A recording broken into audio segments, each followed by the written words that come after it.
Day, another client na naman tayo today. Kanina may nag-walk-in na client regarding sa audit, firm, audit accounting, kung mag-aasikaso para sa kanila. Siyempre, mag-deadline na yung audit natin for the year 2025. That's why nag-inquire sila dito sa Parang nasa 1M plus doon. Tapos ang sinitingnan namin, sabi dito sa Pasig is nasa 100 plus din kasi nga nakabase sila sa... Pwede hindi wala yung kayo. Hindi pa din naman po. Kasi, Pero dapat po,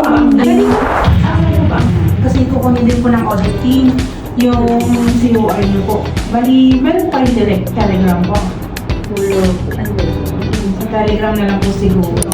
Bali, meron po kayong AFS po neto sa Manila. ano nga siya yung naka-joint course siya. Isa lang talaga, kaya naguguluhan din. Kasi yun ang po. Yung pinakatanin ko sa kanya yung AFS. Para po namin, masiyasat po namin yung mga documents before na na-file po dito. Calendar naman po tayo,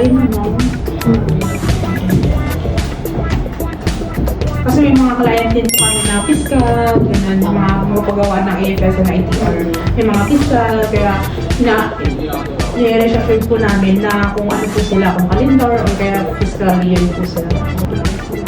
Meron po kayo year sa DTI? Like yung mga permanent files. Or COR lang po yung available for the day. DTI po. Na certificate, DTI. Ay, sec po. Sec, sir. Meron kaming section, pero hindi ako sure kung meron ng copy dito. Kasi po kunin din po ito ng ng audit team. Pero if ever makukuha ko yung quotation. Ako ma'am, within this day po. Oo, sige. Para ma-present ko lang. Kasi malapit nang mag-file yung CFS.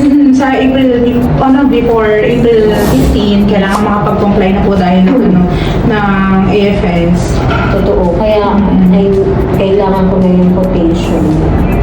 Ay, bawal yung may correction, kailangan tama yung i-encode mo dito. Dito po kasi, kung makikita nyo, malinis, kumbaga yung pag-i-encode, kasi galing po sa spreadsheet. Kaya ni-record namin si client na mga permanent to use loose leaf. Kasi accessible din po siya once na in the long run, once na natin man yung books of accounts, once na matakot tayo or malawa tayo, meron tayong mapakita books of accounts, naka-settled na siya, kumbaga maayos, and then siliado yung yung pagkaka-print.